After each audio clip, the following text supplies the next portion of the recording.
Out for the day.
Good afternoon, ladies and gentlemen, distinguished guests, RNAO members, RNAO staff.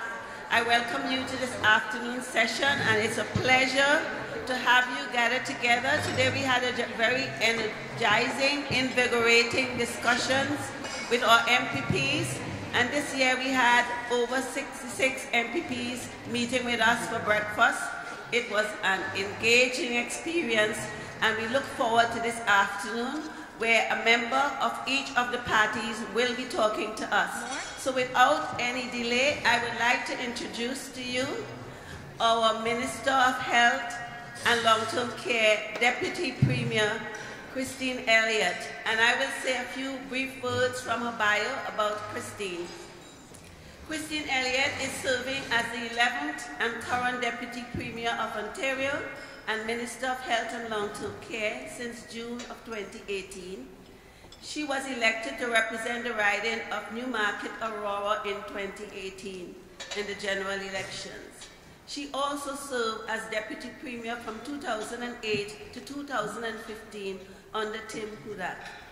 She was a progressive conservative member in the Legislative Assembly from 2006 to 2015 and represented my riding, Ajax, Whitby, Oshawa, which is east of Toronto.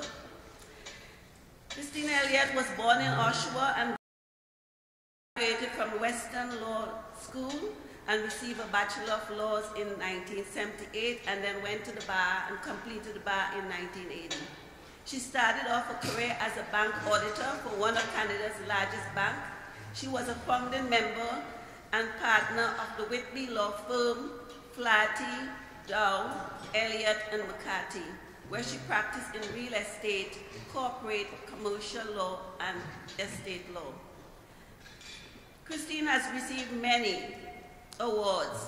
She received the Peter Perry Award, an annual recognition of Whitby Outstanding Citizen. She also became a Rotary International Paul Harris Fellowship in recognition of her pro bono legal work. She is the co-founder and director of the Ability Center, a facility for people with special needs, and also in the past chair of Grandview Children's Center and director of Lakeridge Health Whitby Foundation. She was the board president of Durham Mental Health Services and was recognized when it was named, one of their group homes was named in her honor, Elliott House. She is a director of Legacy Private Trust and has been a director of the Leukemia and Lymphoma Society and the Toronto Symphony.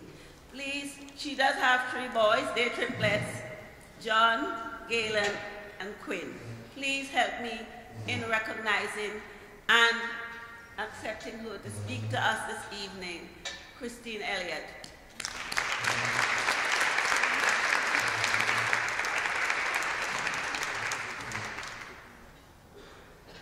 Very much, Angela, for your very warm welcome, and good afternoon, everyone. Thank you for asking me to join you. RNAO Day at Queen's Park is always a very special day for us, and you saw us behaving probably at our worst in question period today, but that's what it's like around here. But it's always great to be with RNAO and members, and I want to thank you, first of all, for the wonderful work that you do in our communities each and every day. You've heard it before, but it's absolutely true that you really are the backbone of our healthcare system. Patients and families in Ontario know that they can receive compassionate and expert care for you at times of acute distress. So when and where they need it, you are always there. I'd also like to express my gratitude to your CEO, Dr. Doris Grinspun, who I've had the great pleasure of knowing and working with for a number of years. I can say without hesitation that Doris is a true advocate for your profession and for the work that nurse practitioners and nurses do in Ontario and for nursing students. She is a true visionary and works tirelessly to advance the field of nursing and health policy. So I'm grateful to her both for her counsel and her friendship, and I look forward to working with you, RNAO, in the years to come, as well as with your president, Angela. I know from my previous life as the MPP for Whitby Oshawa. for over 90 years, the Registered Nurses Association of Ontario has been working hard to transform both the nursing profession and patient care here in Ontario. It's your hard work that has helped expand the scope of practice for nurses and nurse practitioners. And now registered nurses in Ontario can prescribe certain medications and communicate diagnoses. And nurse practitioners can now diagnose and treat illnesses, set and cast bone fractures, admit and discharge hospital patients, and prescribe against certain medications. Advocating for harm reduction tools, access to more affordable housing, and your work with Indigenous communities, including your work on the pre- and postnatal work with Indigenous women, best practice guidelines. Congratulations to you on that. I know it's still working on that, but it's wonderful work and something that's really important to us and is certainly a priority for me in my role as Minister of Health and Long-Term Care. You did hear a question in the legislature today by Mr. Mekwa regarding some conditions respecting Indigenous health care in the North. It is something that I do take seriously, and while the Minister of Indigenous Affairs is much of that concern right now, it certainly also does fall to health role and health ministry to take a role in that. So I look forward to working with you on making sure that we're able to improve health conditions for all of our Indigenous people. So we understand how important your work is and what a challenge it represents sometimes. We also recognize the challenges facing our healthcare system. The sad reality is that Ontario's healthcare system is on life support right now. Patients are languishing on wait lists, and right now, every day, there are more than 1,200 patients receiving healthcare in hospitals, in hallways, and in storage rooms and other, I would say, inappropriate places for care. And I'm sure you can agree with me that it is inappropriate. It's no way, first of all, to treat our loved ones, and it's also no way for you to be able to practice the kind of nursing care that you were trained to practice and that you want to practice. I know that this is putting a tremendous strain on many of you because you want your patients to be well and you know that these conditions don't create those conditions. We want to fix that and allow you to be able to work in a safe, comfortable environment where you have the resources that you need and you can care for your patients in the way that you were trained to and the way that you want to. We were elected on a promise as well to create an integrated healthcare system that finally works for the people of Ontario. That's why we will continue to focus on making changes that will ensure people have access to the services they need when they need them. And so they will no longer be receiving care in storage rooms, so that people won't be waiting years for mental health and addictions treatments. These are my priorities, and this is why our government is committed to building a sustainable public healthcare system that is centered around the patient. I can tell you that almost daily since being elected last June, I have been meeting Ontarians to hear their advice on how to tackle the enormous and significant public health care challenge we face. I've toured hospitals, long-term care homes, hospices, and harm reduction sites. I've met with nurses, doctors, healthcare associations, frontline providers and patients, and healthcare associations. In addition to formal consultations on mental health and addictions, as well as on opioids and addictions, which we all know form a significant public health challenge right now. I've also been working closely with Dr. Ruben Devlin and the Premier's Council on Improving Healthcare and Ending Hallway Medicine, comprised of a number of the province's foremost administrative and frontline care experts, as they have also been conducting consultations with sector partners, healthcare leaders, and patients. And I have a fair amount of experience for more than a decade as an opposition politician, listening to people as well as being the patient ombudsman for several years.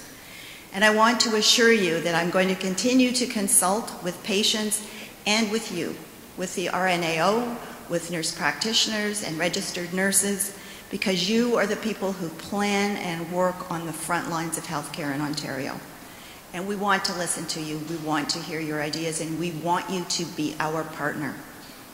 That's why we invested and are making some changes, but there are many more to come.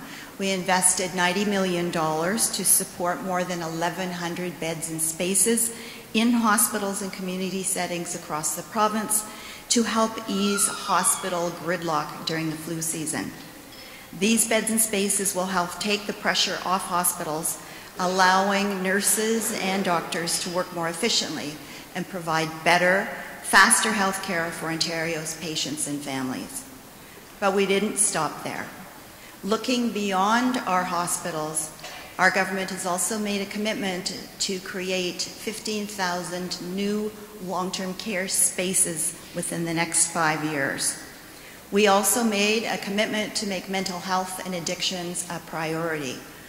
That's why we have committed $3.8 billion over the next 10 years to develop and implement a comprehensive and connected mental health and addiction system. This has included so far the addition of more than 50 mental health beds in hospitals across Ontario. But we do know that there's much more that needs to be done in the community, and so we are continuing with those consultations. We want to build more capacity in our hospitals as well, lower wait times for those in need of inpatient mental health and addictions treatment so that people don't end up in crisis and attend at the only place they really know by default, which is the emergency department of the hospital. We know that while our hospitals are doing the best that they can, often people don't receive the actual care that they need. So we want to work and listen to you, the RNAO, because these are vital connections for our government to help inform how we implement these very much needed changes. And it's how expertise is shared.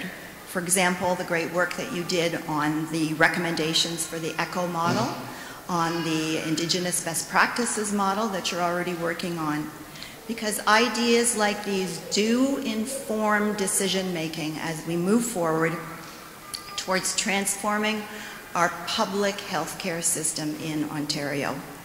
I can tell you that we are committed to building a healthcare system centered around the patient and redirecting money to frontline services where it belongs so that it will improve both the patient experience to provide better and connected care and allow you to do your work in situations that are comfortable and with the safe, of course, and with the resources that you need. So we also know that there are many determinants for good health, be it physical, mental, or social.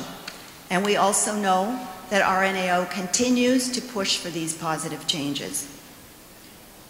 With your efforts, you demonstrate the kind of commitment we are going to need to improve health care for patients and families across Ontario. Together, we will create a public health care system that works for all of the people of Ontario. So thank you once again for inviting me to join you. It's been a great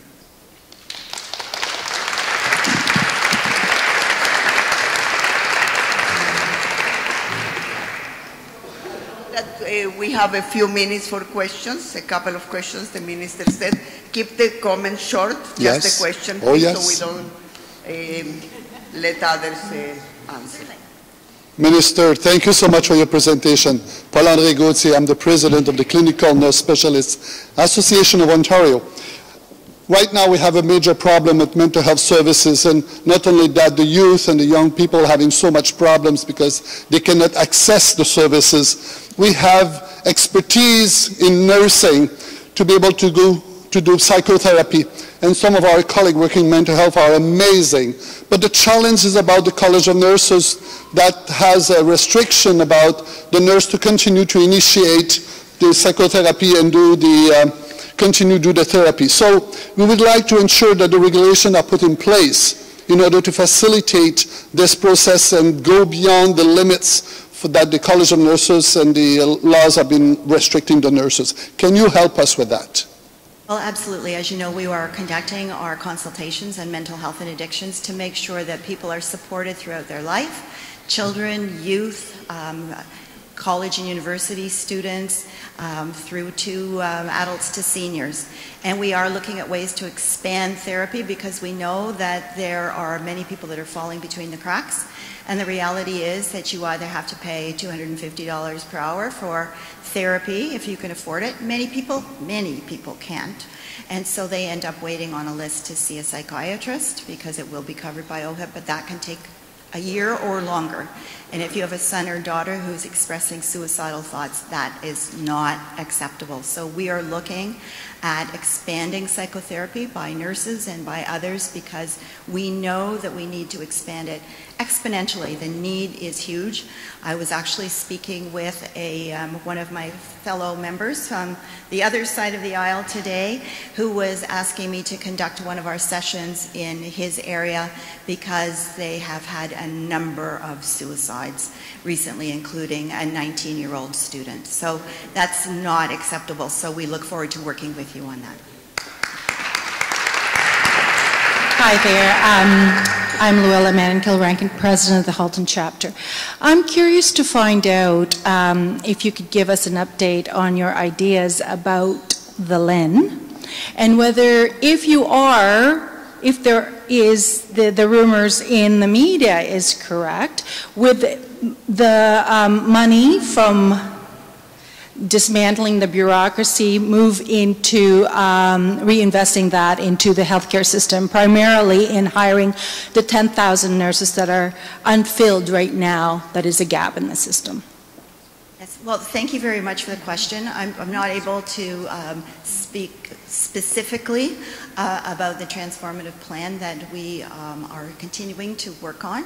As a matter of fact, I have had consultations with RNAO and received the benefit of advice and guidance from Dr. Grins. But it is something that we want to make sure is going to center care around the patient, connect patients to their healthcare system so that they feel that if they're discharged from hospital, for example, and need home care or are going to long-term care, that they will be connected. Right now, many people feel that they're discharged by the system when they leave hospital and they have to navigate their own way back in to find supports and help. That shouldn't be. It should be a seamless situation for people throughout their lives. We want to put more frontline care into place, and that will necessarily involve more nurses. That's very important. Great, thank you. Hello, Madam Minister. Sorry, Janet is first, and we will sorry. those two that are in the mic, and then the Minister needs to. Thank you. Janet Hunt, Middlesex Elgin Chapter. Thank you for being here today with us, Minister Elliott. Pleasure.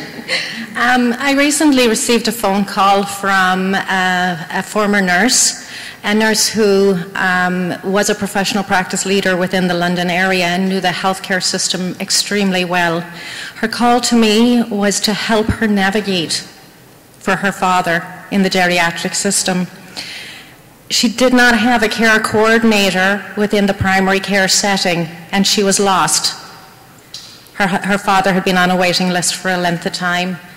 So my question to you is, would you commit to relocating the care coordinator function from the LHIN into primary care settings within the next year, please?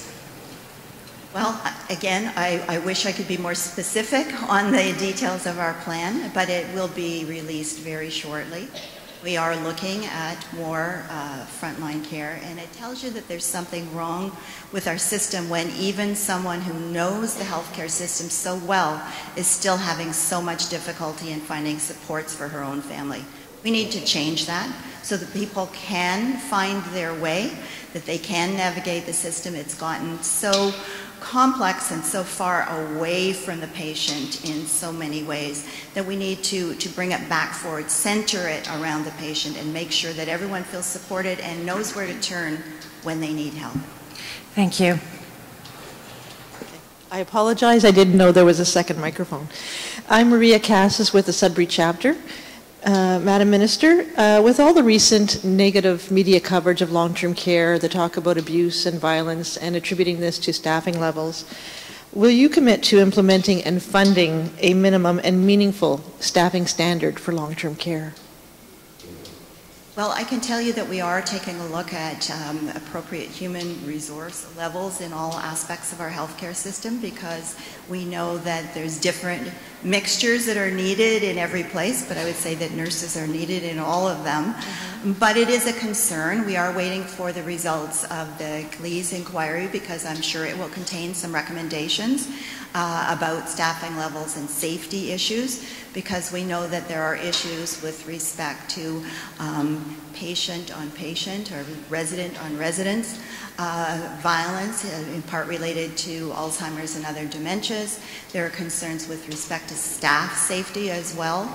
So I think we need to take a look at it from 360 degrees and make sure that we really understand what we need. But we are taking it seriously, we are examining it, and we are coming to some of our own conclusions, but also waiting for the CLEAS inquiry to release its report as well. And we will be taking that report very seriously and into our full consideration. Thank you. Last two questions, or you need to... So let me thank the minister. Sorry, guys. Just to add to the minister comments that yes, we have been consulted. The media has asked me often, are we being consulted or our nurses are not consulted? Yes, we have been consulted. Also on the issue of long-term care, I just recently had a meeting with Joy. We met with the parliamentary assistant to the minister, Efis Rapandopoulos, actually on the issue of both the funding formula that needs to account for complexity and for quality outcomes, as well as the issues of staffing, which are archaic. I think since I came to this country, they have been like that, and that was 1989, unacceptable with the conditions of residents today. Minister, I want to say that is a pleasure to work with you in a different capacity now.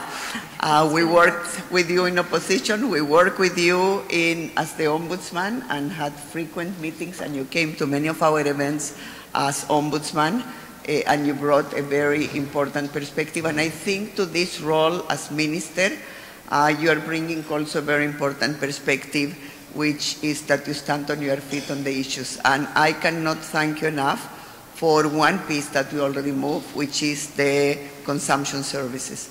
These are services that were slotted to be discontinued, if you remember. And I credit the minister working with many of us, RNO included. And I also credit the premier because he had said no, and at the end he said yes. And when a premier can change his mind on something that he dearly thought it shouldn't happen, they gain respect in the book of RNO. But you deserve the biggest respect because you were the one working behind the scenes and bringing the evidence, etc. So with that, I thank you. That's for the consumption services. We look forward to hearing good news in terms of dollar signs.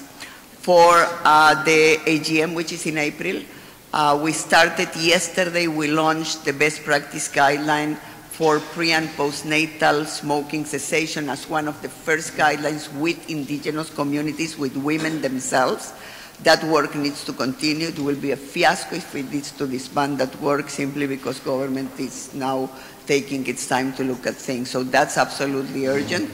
As it is to move with the issues that my colleagues mentioned in terms of expanding scope, moving the care coordinators to primary care, which, by the way, you were the person supporting that ECHO report that you just mentioned. So hopefully some of those things will come to fruition, and Ontarians will look at services anchored in primary care, wrapped around primary care that are closer to their home. So thank you very, very much.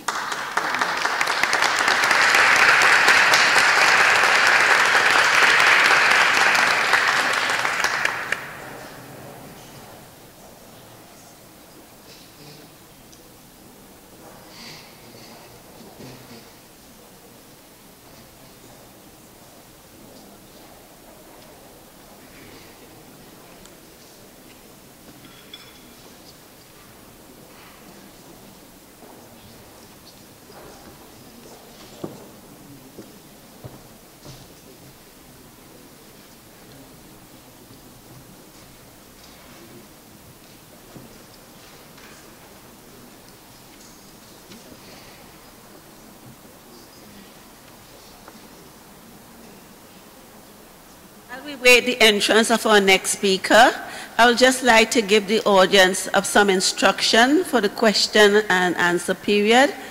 We have 2 microphones, one in the central and one to the other side, and 1 question per person and at least no more than 30 seconds per question, so that more people would have the opportunity to ask questions for the next speaker and all subsequent speakers. So our next speaker would be the Honorable Andrea Horvath, and when she comes into the room, I will introduce her and then she could get speaking. Thank you.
This afternoon, we would like to welcome Andrea Horvath, our official opposition leader and the leader of the Ontario New Democratic Party. Andrea is the leader of Ontario New Democratic Party, and from her early career in community development until today, she's always believed that government should be about giving people the opportunity to build a good life, no matter where in Ontario they live, or when this province became home. She was born and raised in Hamilton and was elected to the Hamilton City Council in 1997, then as MPP for Hamilton Centre in 2004. She is widely recognized as an effective leader, delivering results for people, focusing on HST to be removed from hydro bills, forcing an end to proposed cost increases on seniors' prescription drugs, and the creation of a financial accountability officer for the province. In 2012, she received the EVA Award in recognition of her public service.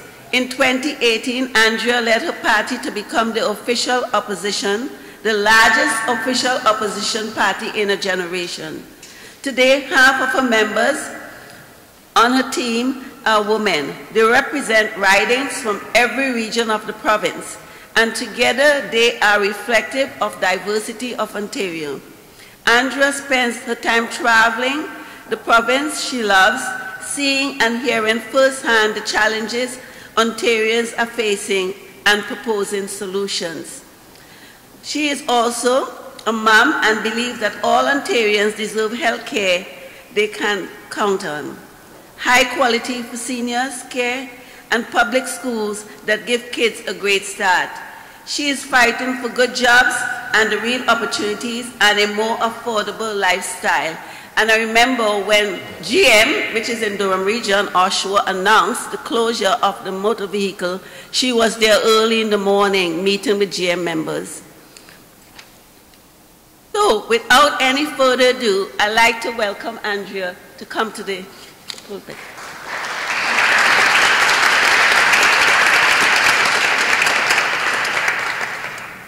Well, good afternoon, everyone. Bonjour tout le monde. I want to start by acknowledging that we are, thank you, Shelley, meeting on the traditional territory of the Haudenosaunee, the Anishinaabe, the Wendat, the Métis, and the Mississaugas of the New Credit First Nation. And I also, in saying that, want to say that we are all responsible for making sure that we take seriously our path towards reconciliation that we all must be engaged in. And particularly today, when we were in question period, our MPP for the new largely indigenous riding of Quitnong, Saul Memakwa, asked our government to intervene with some supports at Cat Lake First Nation, because as some of us have seen through the media, there is a serious housing crisis at Cat Lake, which has now turned into a public health crisis. So there's been an emergency declared. There are children with sores all over their bodies, all over their faces, rashes, children that are, he was talking today about a 12-year-old girl who was holed up in her bedroom and refuses to go out because of the stage of the blistering of her face that's caused from black mold across the community. And unfortunately, our government doesn't think that that's a public health crisis. I certainly do believe it's a public health crisis, and it's one of the things that we need to start to step up and take some responsibility for. There are many, many other things that we need to do, but as these crises continue to unfold in First Nations communities, the path to reconciliation is actually standing up and doing something and making life better for folks. So on that note, I want to thank Angela for the kind introduction. And of course, thank Doris and the RNAO for being such a powerful voice for the nursing profession and a leader in our province's public health policy development. Most importantly, thanks to each and every one of the nursing students, registered nurses, and nurse practitioners that are here. Thank you for your dedication, for your expertise, for your compassion, and for the inspiring work that you do for all of Ontarians. As you know, I look around the room and see people that I've seen for many, many events. I'm getting some waves. And I see a room of skilled healthcare professionals. And I imagine what our province would look like if you had a partner in government that shared the vision that you have. You see an Ontario where we fully fund high-quality public health care. Most importantly, thanks to each and every one of the nursing students, registered nurses, and nurse practitioners here, your expertise, as I said, is amazing. You know, when I look around the room and see that the work that you do in hospitals and in long-term care and in home care and throughout our healthcare system, you envision an Ontario where nobody's loved ones have to wait for hours in a hallway or only to be treated on a gurney with no privacy and no dignity, where healthcare professionals aren't run off their feet and stressed out to the max and forced every year to do even more with even less. You can see a place where every Ontarian and their loved one can get the care that they need, where they need it, and when they need it. A province where people don't have to skip their medications because they simply can't afford them. And where every child is valued and every kid has access to the upstream preventive care that they need to grow up healthy and access to the intensive treatments and supports they need not hindered by costs.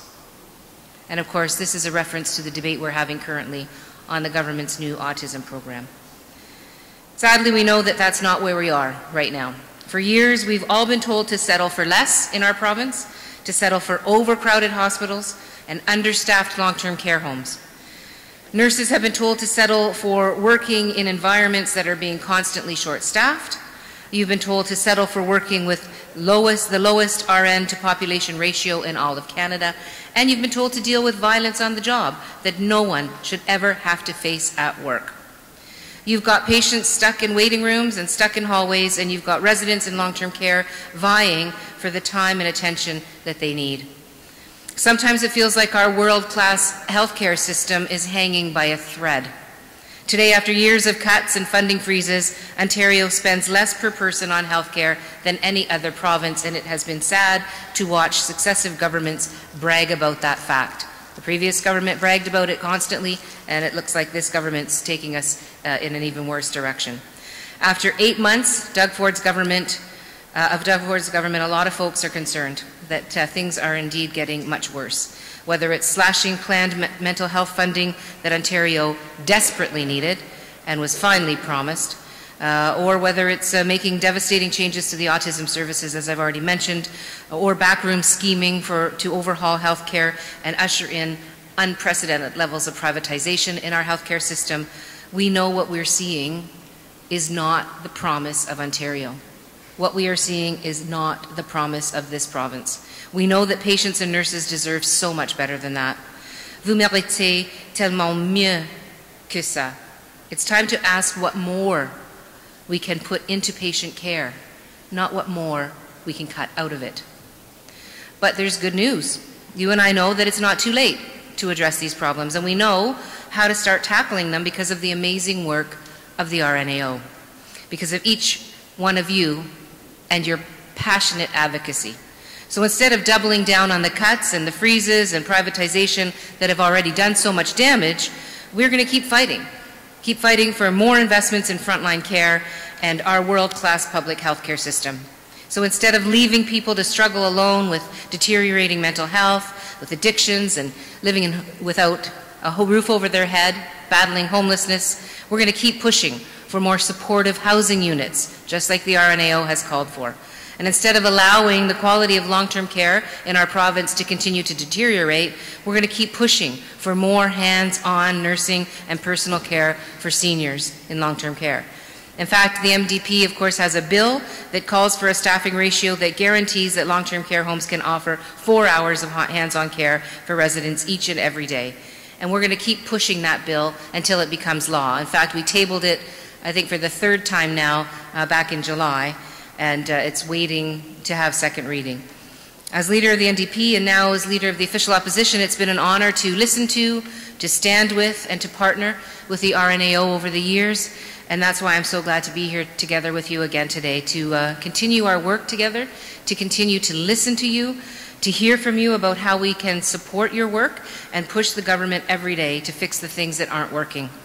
Your vision for healthcare in Ontario is a bright one, it's an inspiring one, and it's realistic. And I share your belief that we can, in fact, rebuild Ontario's world-class public, not-for-profit healthcare system. Ensemble, nous pouvons transformer l'Ontario. This is what gives me hope for the future. I know that we can do it. You know that we can do it. And I know that you and that every Ontarian deserves more from their government, not less. I know that if we work together, we can not just stop the province from backsliding, but we can actually move forward together. So I want to thank you very much once again. Merci beaucoup, Miigwech. And I know that you have some questions, and so I'm very much looking forward to that. Thank you for your kind attention.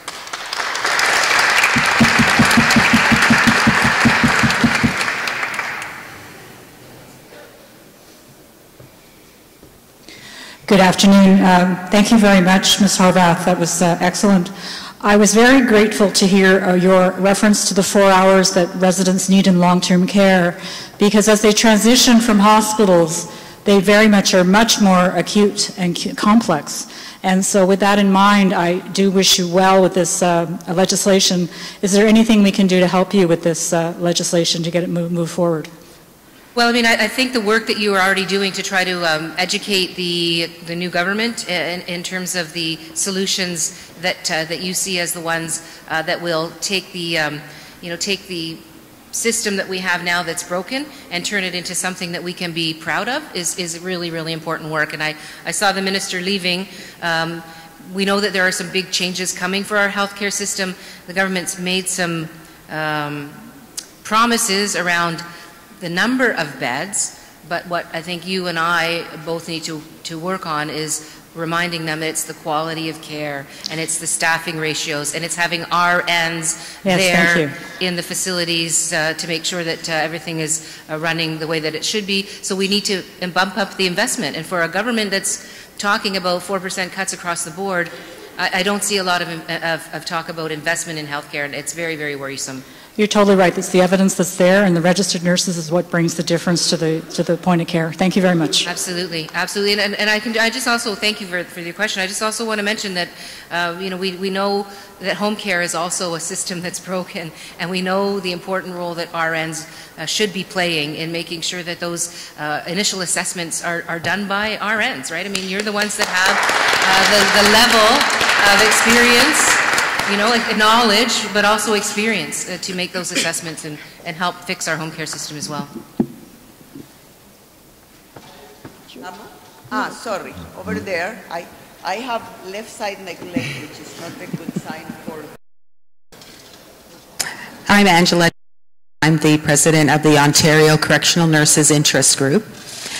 And I just wanted to thank you for your comments about your commitment to primary care. I wanted to ask you to always remember that we do have a population in custody who are very vulnerable. They're subjected to social determinants of health. And when they transition back into their communities, into the primary care that exists currently, it is far from seamless.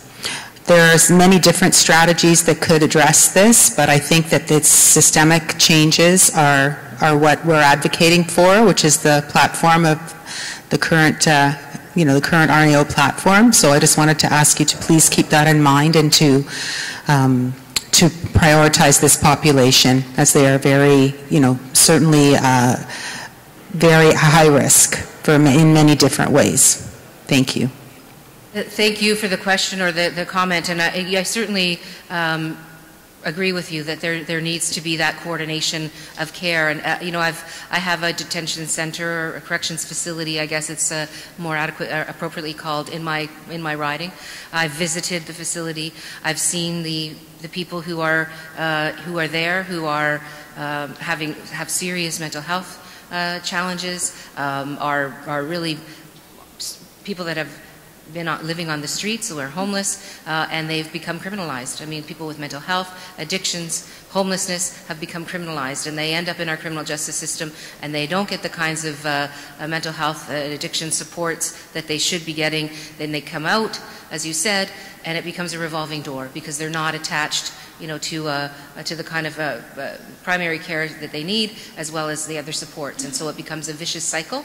And the average age of people in that corrections facility, the last time I toured it, had increased monumentally, because it's people that that are not able to keep a roof over their head, and they keep transitioning in and out of the corrections facility as a way to survive. And it's it's a very cruel way for people to have to live their lives. And so I agree with you.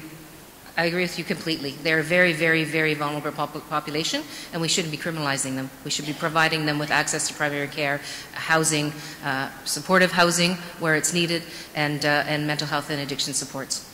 Thank you.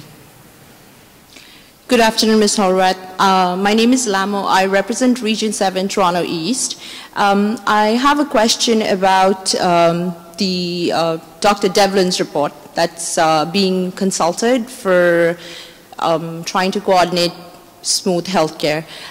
First of all, I would like to thank you for raising the question about whether the government is looking towards privatizing healthcare, and I was following that news very closely, so thank you for taking that leadership.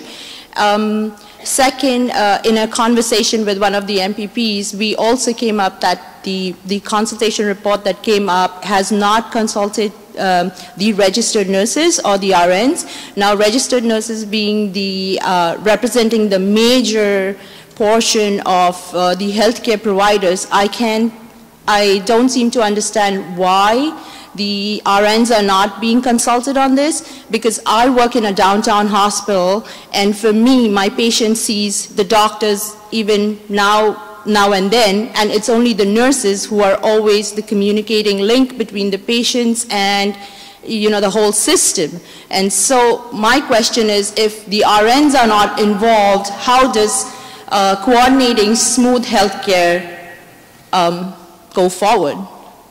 No, it's an excellent question. I mean, I think it's important to acknowledge that Mr. Devlin's report, Dr. Devlin's report, was pretty much stated the obvious. I mean, I don't know that there was anything new in that report that people weren't already aware of. Now, I guess there's going to be some follow-up recommendations, but we've seen this already so many times from the new government, is that they tend to do things behind closed doors. They only talk to a select few of their own folks that are going to kind of justify what it is that they're trying to do, and the very people that have been holding our healthcare system together as it's been as it's been crumbling around our ears because of lack of funding and hospital freezes and those kinds of things, you're the people that have the solutions. And the Premier gets up in the legislature and says he wants to talk to frontline workers. Well, if he's not talking to you guys, then I don't know what frontline workers in healthcare he's talking to. But you're absolutely right. I mean, you are in the systems, all of the systems, all of our healthcare systems, whether it's primary care, whether it's hospitals, whether it's long-term care, whether it's home care and community, CHCs. I mean, you're everywhere. So why wouldn't that be one of the biggest priorities, is to get your insights and your perspectives and your solutions, right? So, thank you. Absolutely.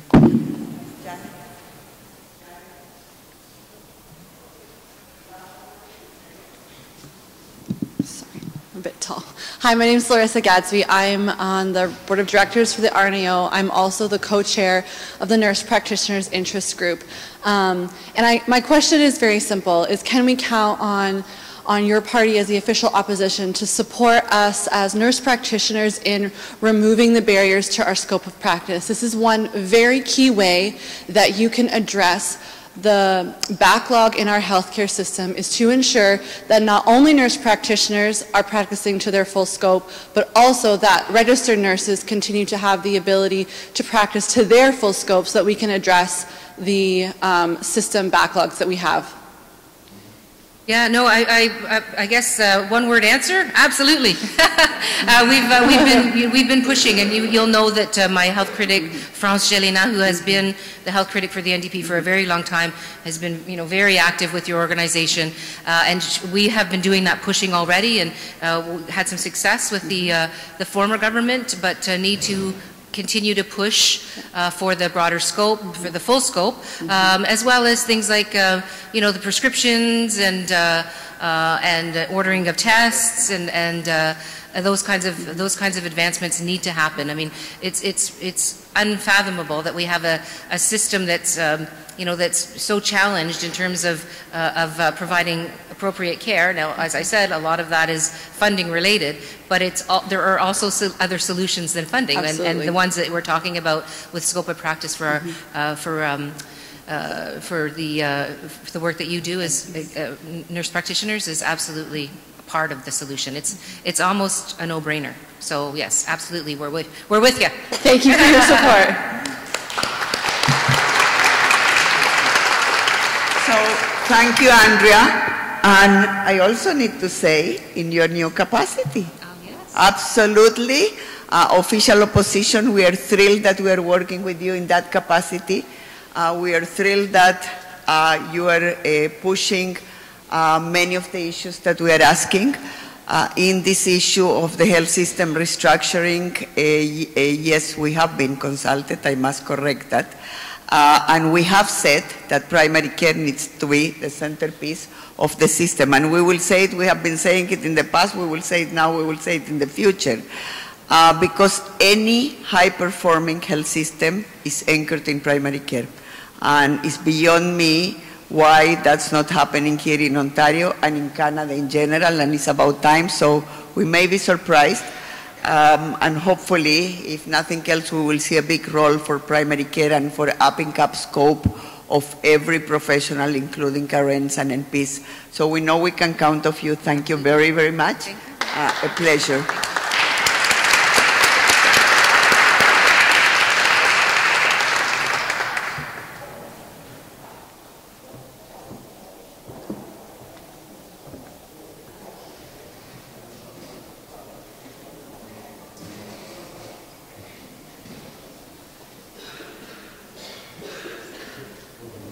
Our next speaker is our MPP, John Fraser.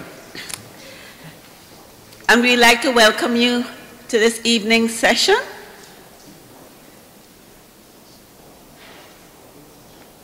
Mr. John Fraser, MPP Fraser, is a member of the Provincial Parliament for Ottawa South. He was first elected by a by-election in 2013, and he has won 2 subsequent general elections. He was named the interim leader of the Liberal Party of Ontario in June 2018.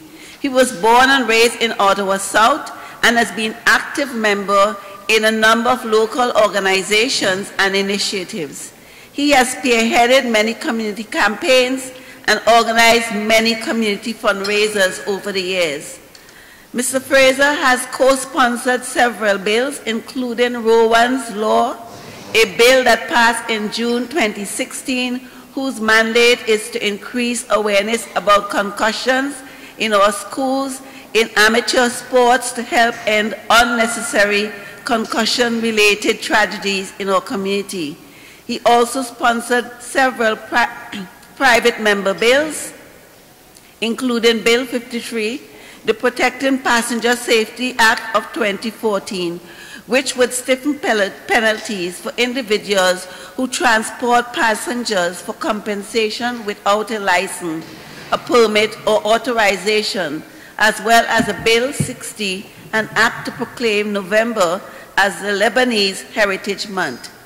Mr. Fraser is married to his high school sweetheart, Linda, and they have 3 grown children, Kristen, John Jr., and James, and 3 grandchildren, Vaughan, Salone, and Fraser. Please welcome me, join me in welcoming Mr.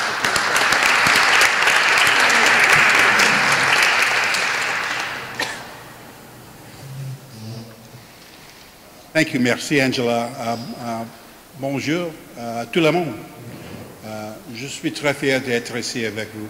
I'm really happy to be here with you today. And I want to thank you for coming to visit us politicians in our natural habitat here at Queen's Park. It's important. You got to come and speak to us, talk to us, tell us about your experiences. And it's a big effort, and I want to thank you for that. And I also want to thank Doris. I've known Doris for a while now. So what I do know is beside the word relentless in the dictionary, there's a photograph of Doris. I know that. I have the warm feelings and the scars that go with it. But you know, that's why we have best practice spotlight organizations. That's the role that Doris and all of you play in trying to improve healthcare for Ontarians. And I remember the first meeting that I came to speak. Doris asked me to speak, and I got onto the website and I went through all of them really quickly. So I'd know, and there was a lot of them, so I didn't, and I was really impressed. I have a particular interest in palliative care, and there was one in there inside, it was 3 or 4 years ago. So you know, you're the face of healthcare to patients across Ontario. You're who they see. So we have to see you so we can essentially see them. And I want to thank you for all your advocacy. And you know, it's we're different. It's a bit of a different role now. I'm an interim leader. You know, we got sent a very clear message in the last election, and it's it's one that you have to accept with humility and a commitment to do better. But politics is cruel. And about 3 months ago, I was in question period and asked Doug Ford, Premier Ford, a question. And his response to me was, well, to the leader of the minivan party. And I was like, oh, it's like, that's not right. It's not fair. I have to say to him something. So I got up and I responded, that's the interim leader of the minivan party. You know what? Here's what I know about minivans. We build them in Windsor. They're born in Windsor. Moms and dads drive minivans. Minivans are the workhorse of many businesses across Ontario. So if that's what they're going to call me, I'm good with that. And more importantly, I was the PA to Health in the last government, and I'll talk a bit more about that later. But the most important thing that you need to know about me is that I am the son of a nurse. Mary Fraser, 35 years at National Defence Medical Center. So she was a civilian nurse, so she always worked the floors. 35 years, she has 2 prosthetic hips to show for it, and really hard terrazzo floors. And last September, she had a stroke. She had a stroke with my sister. She got to the hospital quickly. She had excellent care, really great care. What it reminds you, though, is while she was there in the ICU and she wasn't able to speak, and we're wondering what's going to happen to Mom, you know, who's cared for so many people for so long, all of us, like what's going to happen to Mom? Nothing else matters. And you know that because you see that in the families that are there and the people who you're caring for. Nothing else matters. Your car doesn't matter, where you're going on vacation, your job doesn't matter. If you're in the middle of a degree, it doesn't matter. And that's what Ontarians send us to Queen's Park to take care of. It's the #1 thing. That's our greatest responsibility. And that really got driven home to me. I do have one question, though. Why is it that nurses resist care?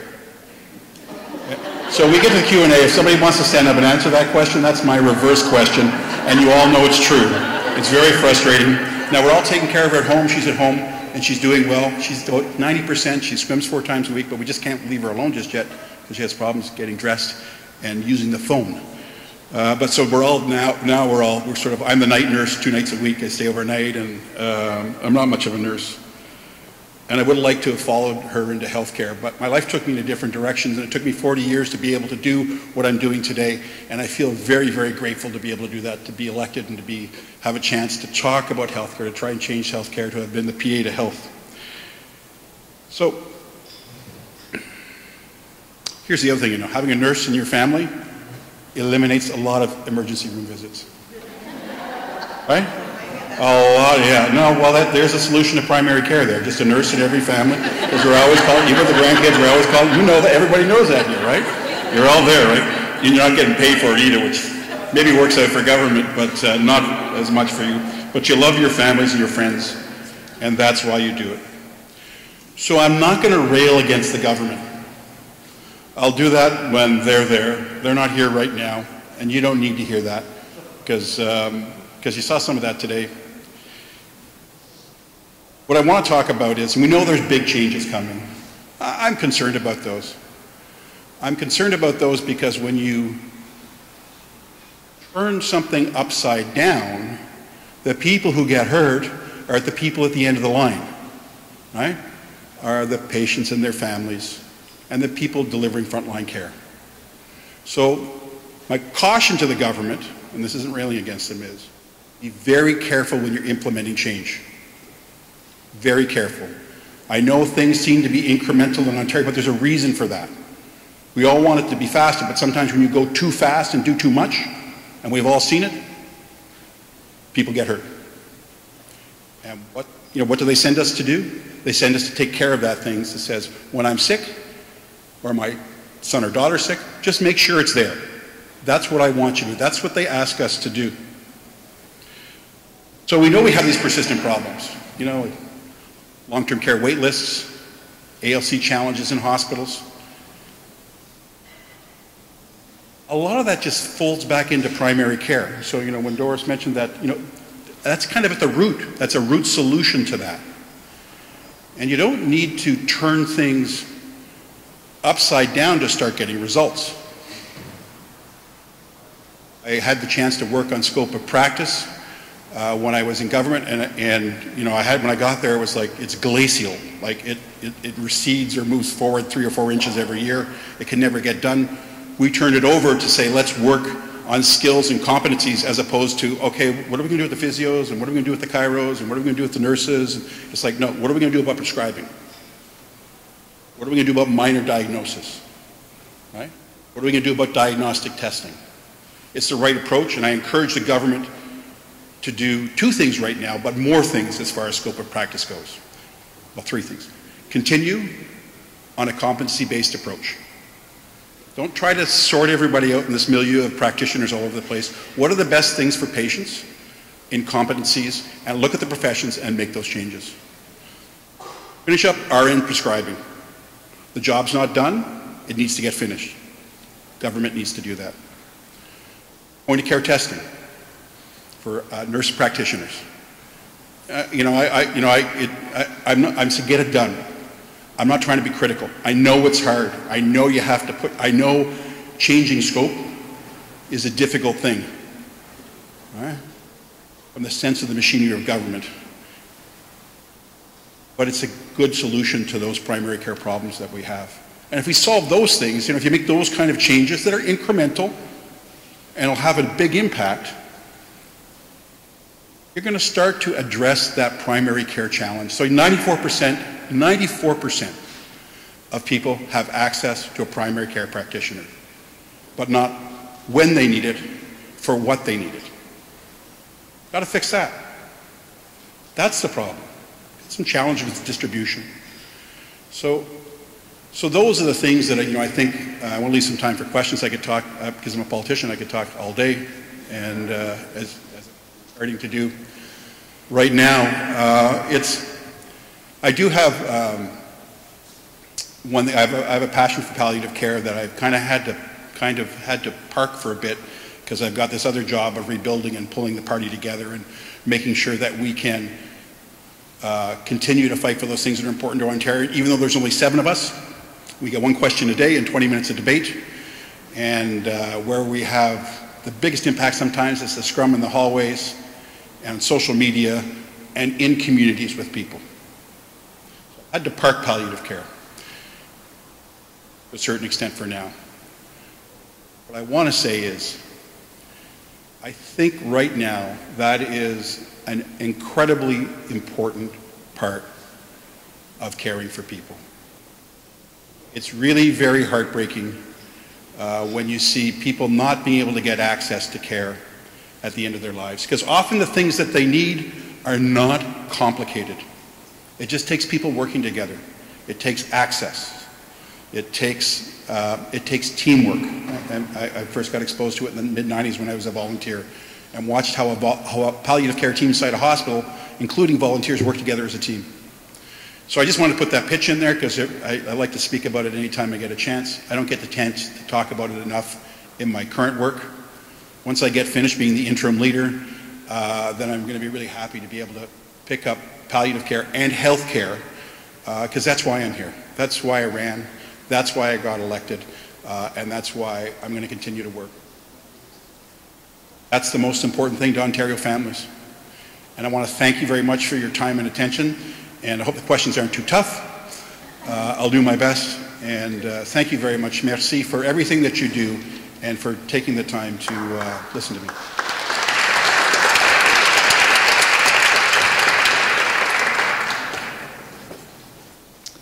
I'd like to take you on, Mr. Fraser, on your question, because when you say why nurses are resisting care, when you know the type of care that you require when you're not well, and they gave you something else that is not necessarily appropriate, you don't want it. So you need to talk to the person and say, what do you think if we propose that to you? Would you like to work with us in helping to make sure that what we're going to be providing to you is the best that the thing you like on that day, on that point? Okay, I can give you a very direct and personal example about how that, exactly what you described occurred. And I'm in palliative care, by the way. I know you're in palliative care, but I don't want to disclose my mom's confidentiality, but I can say, what I'm going to say we don't know who it is. What I'm going to say is, it didn't go much different from the story that you're telling me right now, so. Okay, thank you. Okay, any other questions? Okay, I guess okay. If people have questions, please line up, because we need to move. Thank you.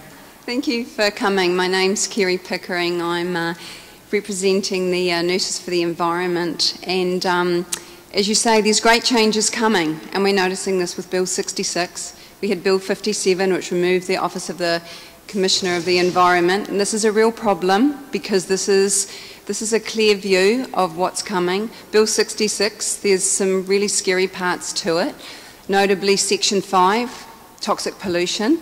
Can we depend on you to safeguard our environment, to keep our waters clear of toxic pollution? Thank you very much for that question. And that question came up today. I know that we'll be debating that tomorrow, that my colleague Mitzi Hunter, we only get about 20 minutes to debate in there. And what I said very directly when I was asked the question with the media is, when you make changes, like the government's making to toxic pollution, and you can't say, well, the federal government's going to take care of it, you don't know what the unintended consequences of the things that you're doing, where the gaps and the holes are. So they're moving too fast, number one. Number two, they don't take the environment as a serious issue, and I think that's just evident. I'm not going to rail against them. So what we're going to have to do is, all of us together, all the opposition parties, including my friend Mike Schreiner, who might be speaking here at Summit, we have to fight that. Bill 66 is an omnibus bill that changes regulations way too rapidly, so we're opposed to it. Thank you. So, John, thank you very much for all the years of service and for working with us together. And you know I'm the toughest, so here you go. So, I find it perplexing, and I'm being bluntly honest, that a government that did away with CCACs as we recommended, your government did away with CCACs, we recommended, that was a major change. The sky didn't fall apart, that now is saying the sky will fall apart. And I'm here to tell my colleagues the sky will not fall apart. As long as nurses are at the front lines, guys, structures are structures, no sky will fall apart. More importantly, we have been asking since the CCACs were dismantled that care coordinators move to primary care, and I am quite hopeful that finally, and it's not that I'm defending the PC party, but this piece of it, that finally, likely, care coordinators will, in a timely fashion, move to primary care, because Kathleen tried, Eric tried, and the Lins actually were the ones that never ever moved with it because they like to control, and then you don't have strong primary care. So I think we should just pause versus posturing. We should see what's coming. I happen to know what's coming. You're not privy. You likely are not privy. We should pause. We, RNO, should pause. When things will come, we will react to the pieces we like, the pieces we don't like as nurses. Thankfully, we're not a party. And as long as we have Minister Elliott, and I have been on record saying it, I do not believe the system will privatize in any significant change that we haven't had before, because actually was Eric that helped me stop medical tourism, which Deb Matthews introduced. So here you go. I think all parties move certain aspects of what RNAO and nurses wish to move. And I think also all parties don't move some pieces that we believe. And on that, I know we will continue to move together. I know you have been supporting the issue of RN prescribing in a much more serious way than what's happening, the issue of point-of-care testing, the issue of full ability in all circumstances for NPs to prescribe diagnostics, the issue of NPs to be able to sign mental health forms, which really will help for mental health patients waiting forever, going to an emergency room with suicidal ideation and not being able, then sent home. I mean, you know, it's just outrageous. So it's not as if the system is working perfectly. It's not.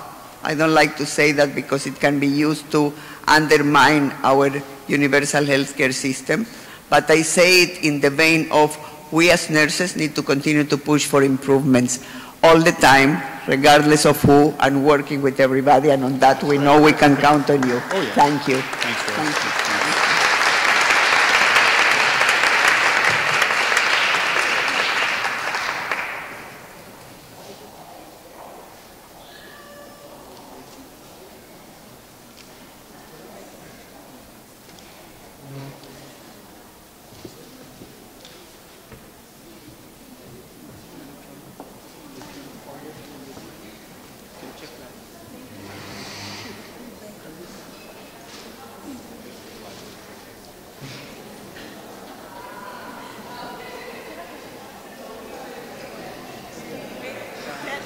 Okay, you have a 10-minute break for the next speaker.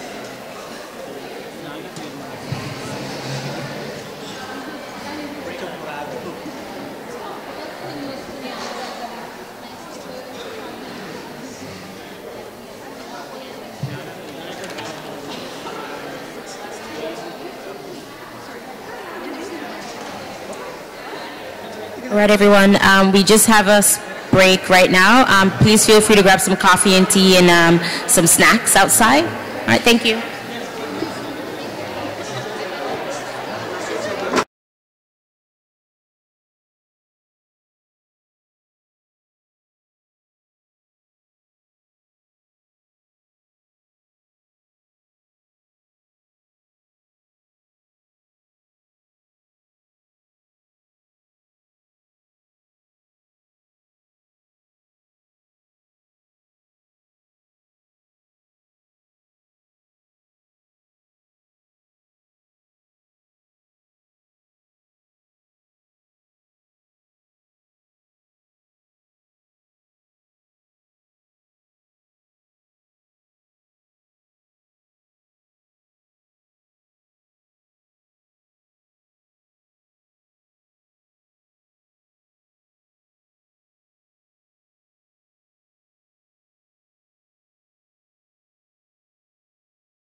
We are starting, please. Or starting again. Thank you for resuming your seats. At this time, I'd like to introduce MPP Mike Schreiner.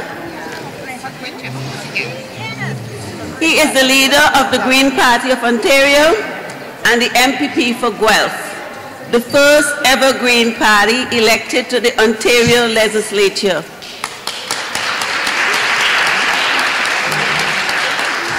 He was elected in 2018 provincial election with a resounding 45% of the vote as the Green Party of Ontario won its first seat at Queen's Park.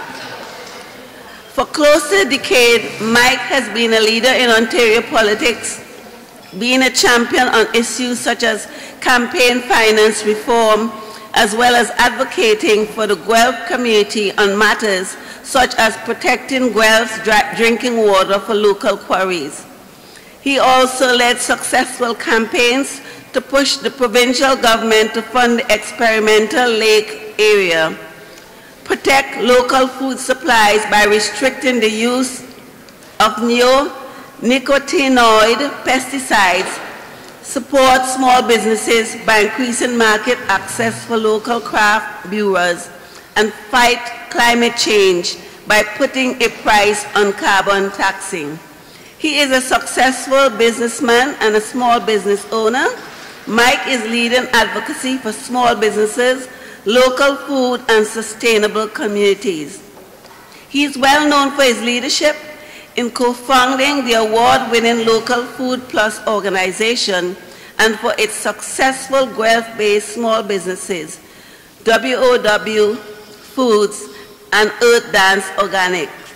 He has served as a volunteer on boards and on committees such as the Lakeside Hope House Fundraising Committee, the Board of Directors of the Guelph-based Farm Start, the Brewers Plate Steering Committee, the Green Enterprise Ontario Steering Committee, a governor for the Canadian International Peace Project, Treasurer Board of the Campus Corp Daycare. His family also do a lot of volunteer work, and they spend their time volunteering in community activities. He is also helped to establish the Guelph Coalition for Active Transportation, Democracy Guelph, among other things. Please join me in welcoming MPP Schreiner.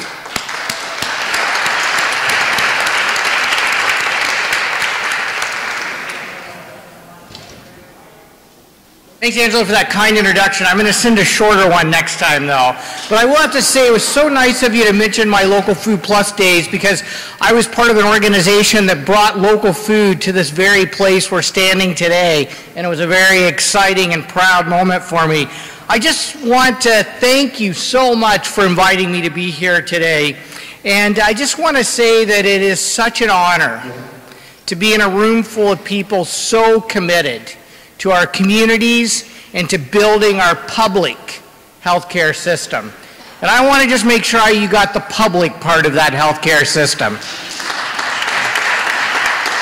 So I just want to thank you so much for the amazing work you do, and I wish that politicians were as respected by the public as much as nurses are, but we're working on it. I want to take a moment just to acknowledge that we're meeting on the traditional lands of the Huron-Wendat, the Seneca, and most recently the Mississaugas of the Credit First Nation. And I just want to say how seriously I take my role as a steward of this place, and all the decisions I make at Queen's Park are made with how do we protect this place, the people and places we love, for the next 7 generations. And I know that's something that's deep in the heart of nurses as well, and I want to thank you for that.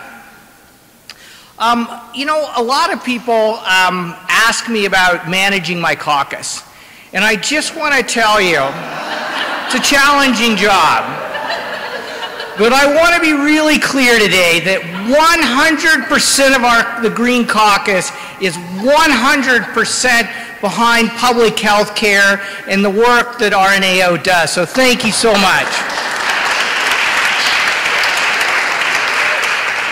So the bigger challenge I face is oftentimes people say, you know, the Green Party, are you a one-issue party? And I say, well, we're pretty strong on one particular issue, but we have a lot of other issues.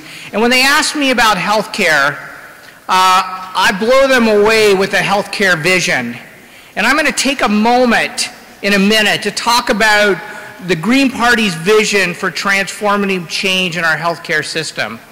But before I do that, I want to take a moment to talk about how important it is to address the environmental and social determinants of health, something that I know this crowd doesn't need a lecture on. So when I think of health care in Ontario right now and at Queen's Park, I think there's 4 political parties, and we're all on the bank of a river, and we're watching children float by, and we're worried they're going to drown. And all of us are jumping in to pull those drowning children out of the river. But then one of us, that's the Green MPP, one of us says, you know what, maybe we should walk up the riverbank and figure out why so many children are falling into the river in the first place. And I know that is something that RNAO has advocated for so many years, and something I deeply admire about this organization is just how much emphasis you place on taking care of people's health. Not just treating sickness, yes, we treat sickness, but actually advocating for people's health. And so that's why I'm so deeply appreciative of the work this organization has done in advocating for climate action. Because the bottom line is, if we don't leave a livable planet for our children, we're going to have serious health implications for our communities. The bottom line is, if we keep paving over our farmland and threatening the purity and cleanliness of our water, we are going to have huge public health risks. If we don't start offering people a basic income guarantee to tackle poverty, we will have lower health outcomes.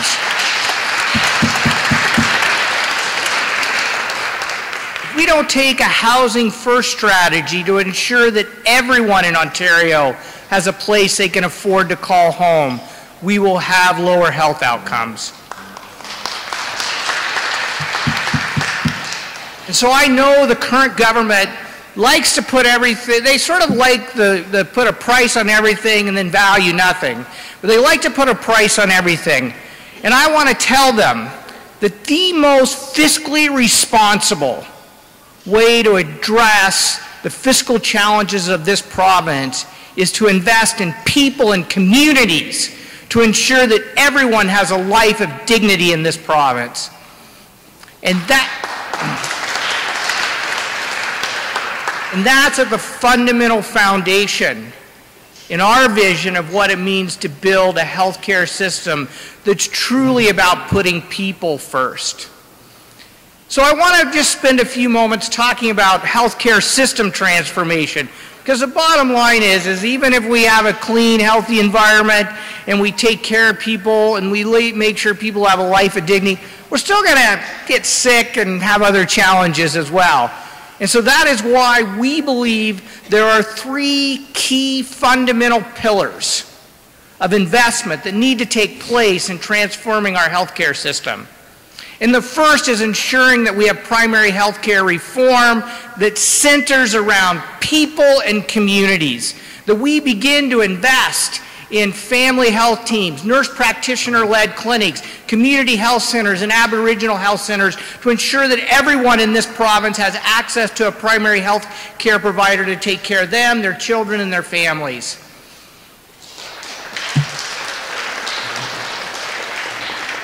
We recognize the importance of having case managers at the primary health care level to help people navigate the system. We understand that 45% of emergency room admissions could be taken care of at the primary care level if we invested in primary care.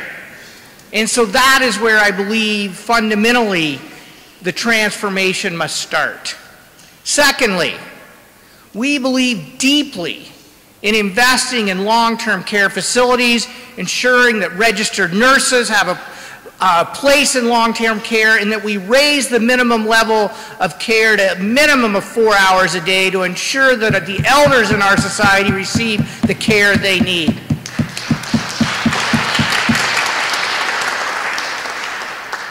We know, the evidence tells us, and unfortunately we have a government that oftentimes puts ideology before evidence, but we know the evidence tells us that many of the people who are in hallways currently in our hospitals right now, if they had access to alternative levels of care, if they had access to proper home care that's properly funded and properly serviced, if they had access to long-term care beds, they would not be in hospital. And we know that they would receive better health care at a lower cost if we made the proper investments in long-term care.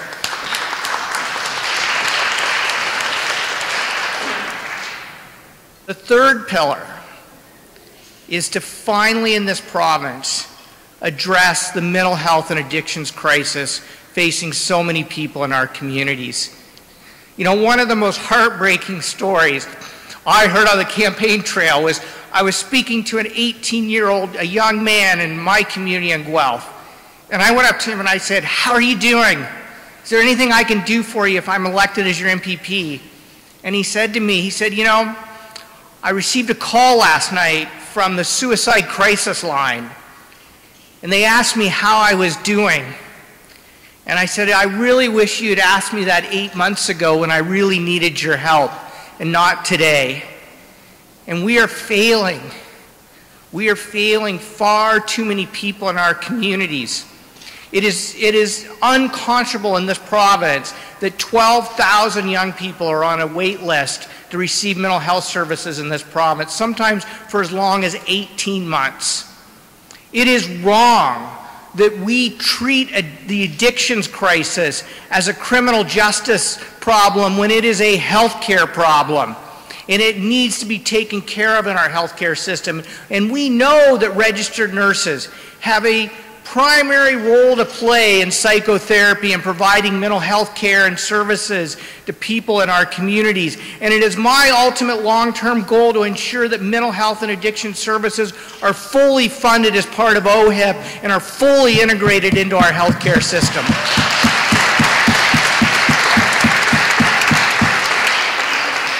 You know, I fought so hard to make sure that the overdose prevention site in Guelph remained open last fall. And while I have a lot of criticism that I directed our current healthcare minister, the one thing I will give her credit for is she did go to bat against the Premier on overdose prevention sites. And while we only have a temporary reprieve, and we need a permanent one, and so we need everybody in this province to get behind harm reduction programs to ensure that people who are facing addictions issues receive the care they need as part of our healthcare system. As the police chief in Guelph says, we are not going to arrest our way out of this crisis.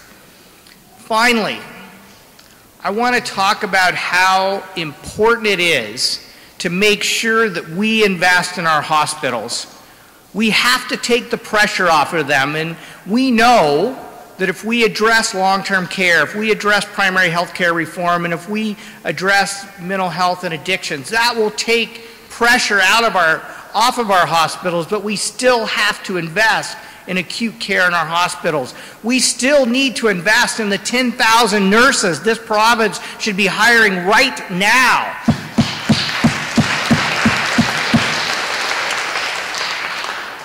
And so when the government talks about centralizing and supersizing healthcare and putting all the decisions in some super agency behind closed doors in Toronto, I want to say they're wrong, because we need local healthcare solutions. We need healthcare solutions in our communities. I know what we need in Guelph is different than what people need in Thunder Bay or in North Bay or in Windsor or in so many rural communities across this province. And so to supersize it and privatize it is absolutely wrong, and I will fight that approach to healthcare with every ounce of effort in my body.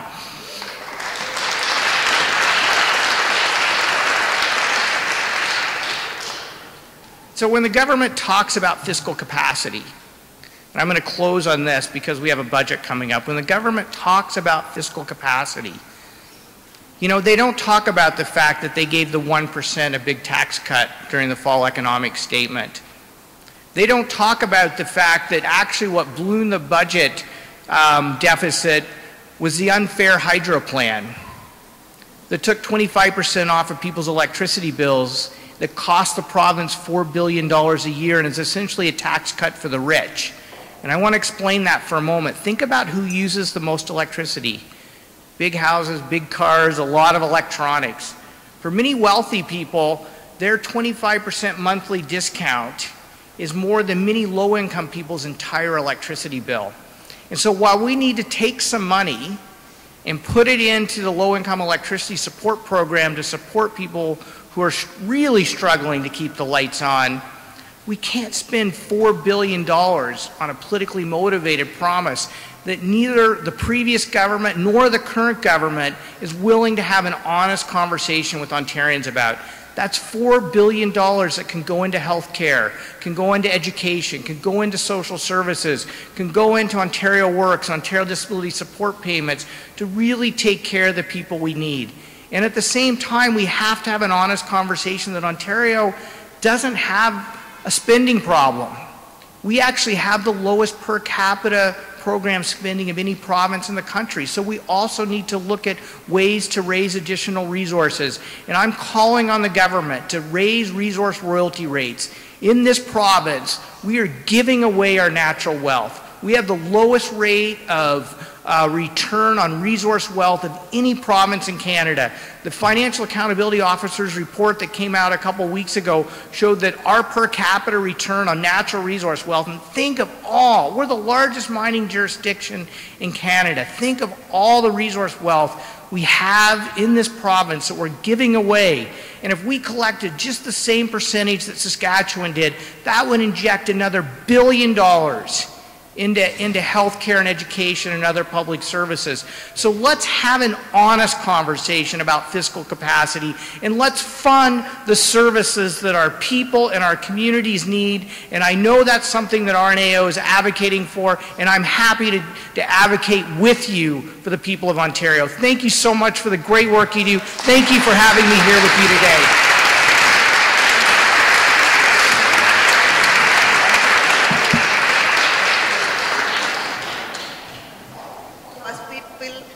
Line up at the mic, I will say something that I don't know if you will remember and may embarrass you, but that's okay.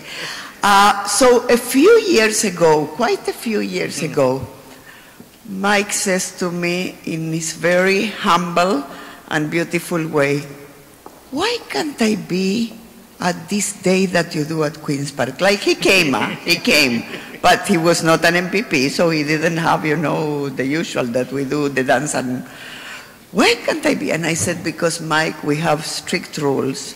Take your MPP to work, we go even if you're not yet, but Queen's Park is only when you have an elected position.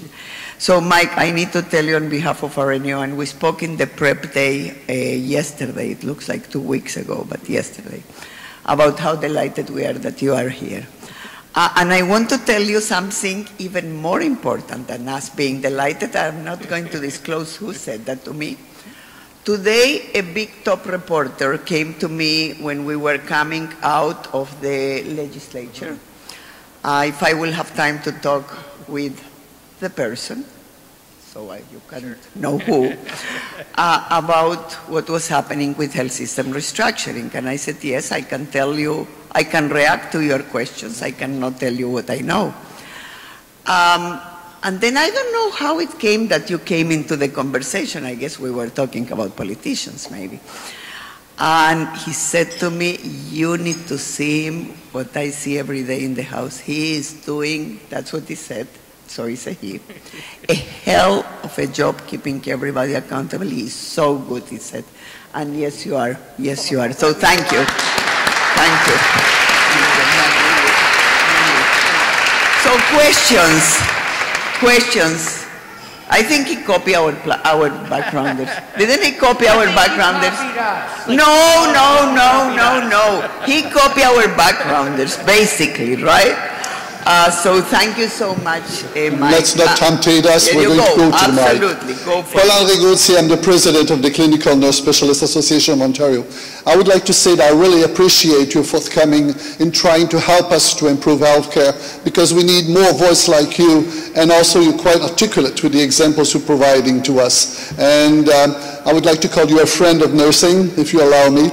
And thank you so much for your presentation. Oh, thank you. And I must say, and cut the tape. This the CEO cannot say that, so cut the tape. But honestly, he got the biggest applauses of all the politicians. So for being one,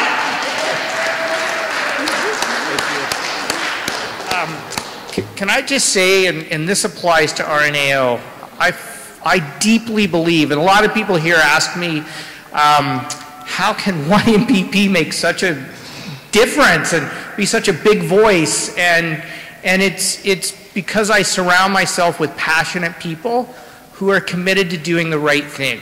And I feel like the people in this room, you are committed to doing the right thing. Like nobody, honestly, nobody joins the Green Party or gets involved in the Green Party or works for the Green Party because somehow they think they're going to get rich doing it. Or if they do, they've chosen the wrong party. Like, seriously. But it's because they're passionate about caring for and fighting for the people and places we love in this province. And I know that's what nurses do each and every day. And so it's about surrounding yourself with committed people. And so please call me a friend of nursing any and every day. So for a party that is 100% on board with our backgrounders, I want to ask only one thing, that when you come back, because you will no doubt, 5-10 years from now, regardless of who is in that room or at this podium, that you haven't changed. Oh, thank you. Because I know that it's a grinding thing, politics. Keep the genuineness and the authenticity that you have for the values you have. Thank you. I think there is one more question. Yeah. Good afternoon. I am formerly from the Region 6, which was a all-candidate session that you came to a number of years ago. And I remember you blew the doors off that night, too. Because what comes through is your authenticity, your integrity, and those are values that we recognize.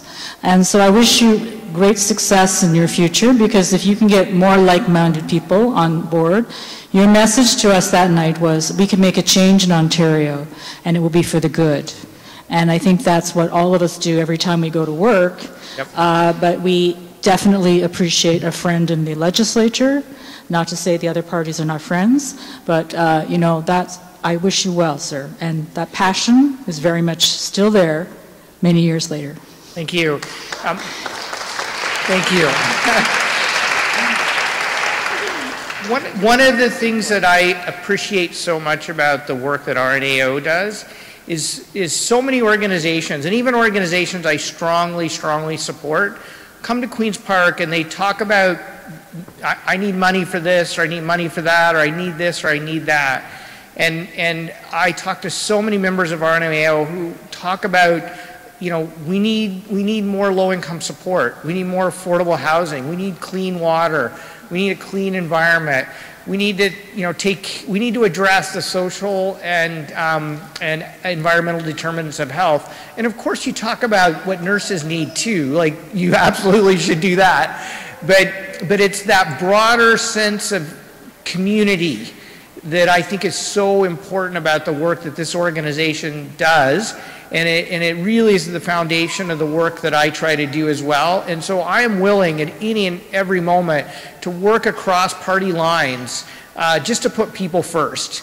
And to give you just a moment of hope that, you know, when the government introduced Schedule 10 of Bill 66 to open the Greenbelt for development and undermine the Clean Water Act and a whole host of other environmental and public health protections.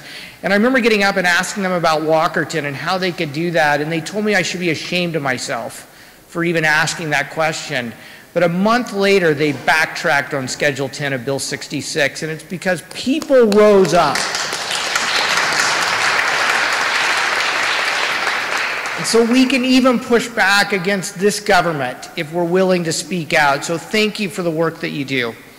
So, you know, Mike, that we were very involved with the consumption services. Exactly, so absolutely. That's another one. So there is hope, and we know how to push together. Now, before you go, two things.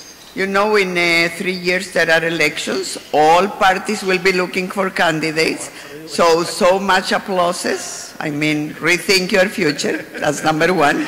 Not only with this party, but we need nurses in all parties. In the current government, we actually have several nurses. Now, go for the NDP. The nurse we had there retired, right? So that's another one. Go for the Liberals. We don't have a nurse anymore there. We had one. She's the mayor now.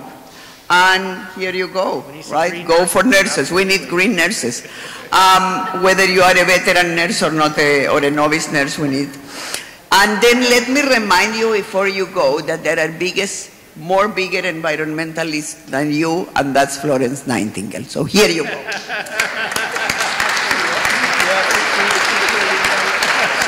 She was, amongst many other things. Thank you. Thank you.